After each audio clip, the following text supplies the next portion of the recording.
একজন স্ত্রী সে কি একাধিক পুরুষের সাথে সহবাস করতে পারবে? যে অনেকেই প্রশ্ন করেন যে পুরুষ 4টি বিবাহ করতে পারে, তাহলে নারী কেন পারে না? আসসালামু আলাইকুম ওয়া রাহমাতুল্লাহি ওয়া বারাকাতুহু। একজন স্ত্রী সে কি একাধিক পুরুষের সাথে সহবাস করতে পারবে? এই প্রশ্ন অনেকের মনে আছে, কিন্তু সঠিক উত্তর খুব কম মানুষই জানেন। তো ভিডিওটা শেষ পর্যন্ত দেখবেন, কারণ এই ধারণা সমাজ ও পরিবার ধ্বংস করছে। ইসলাম মানব জীবনের প্রতিটি বিষয়ের জন্য, এমন নয় যে ইসলাম কিছু বিষয়ের জন্য আর কিছু বিষয়ের জন্য না, হ্যাঁ না? তো স্পষ্ট একটা সীমা, পরিষ্কার নীতিমালা ইসলাম দিচ্ছে এবং নৈভিত্তিক বিধান ইসলাম দিয়েছে।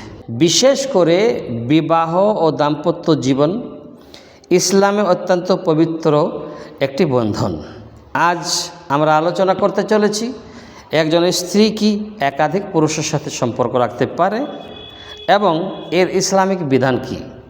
তো চলুন সরাসরি আমরা আসল কন্টেন্টে, আসল বিষয়ে চলে যান। প্রশ্ন ছিল, স্ত্রী কি একাধিক পুরুষের সাথে সম্পর্ক রাখতে পারে? ইসলাম এর জবাব দিচ্ছে না। এর উত্তর বলছে না, ইসলামে স্ত্রী একাধিক পুরুষের সাথে সহবাস করতে পারে না। করলে কি হবে? এটি সম্পূর্ণ হারাম, বড় গুনাহ এবং জঘন্যতম অপরাধের একটা অন্তর্ভুক্ত। এই বিষয়ে ইসলাম কোনো মতভেদ করে না। জি, কোরআনে কারিমে আল্লাহ তাবারক ওয়া তাআলা স্পষ্ট করে বলছেন, যার অর্থ, যার সারাংশ, বিবাহিত নারী অন্য পুরুষের জন্য হারাম। পরিষ্কার। এর মানে একজন স্ত্রী শুধুমাত্র তার বৈধ স্বামীর সাথেই দাম্পত্য সম্পর্ক রাখতে পারবে। এই সীমা যদি লঙ্ঘন করে স্ত্রীরা, তাহলে কি হতে পারে? ব্যভিচার, জিনা বলে সেটা গণ্য হবে, বড় গুনাহ হবে, দুনিয়া ও আখিরাতে কঠিন পরিণতি হবে তার।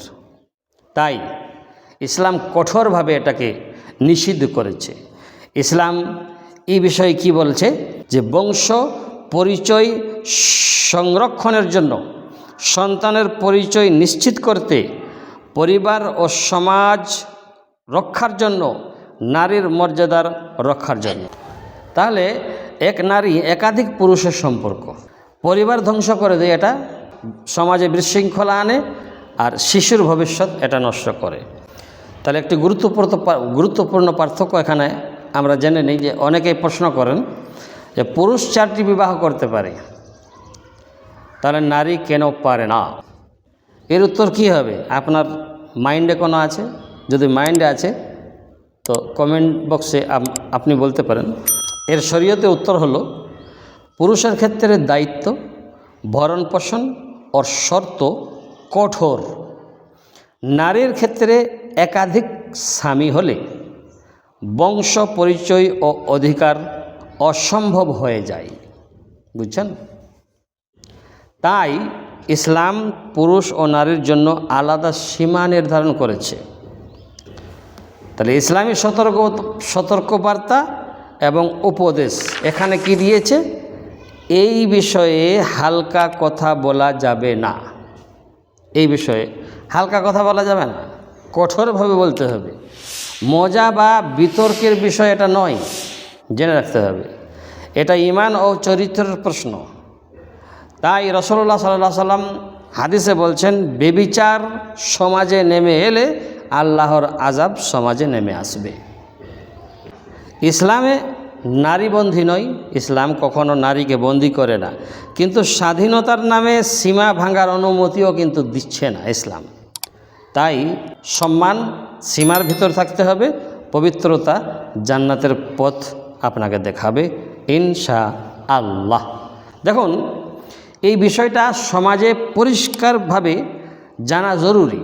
তাই ভুল ধারণা ভাঙতে ভিডিওটা শেয়ার করুন, ভালো লাগলে লাইক করবেন, কমেন্ট করবেন, সাবস্ক্রাইব করবেন আমাদের চ্যানেল নতুন হয়ে থাকলে। আসসালামু আলাইকুম ওয়া রাহমাতুল্লাহি ওয়া বারাকাতুহু।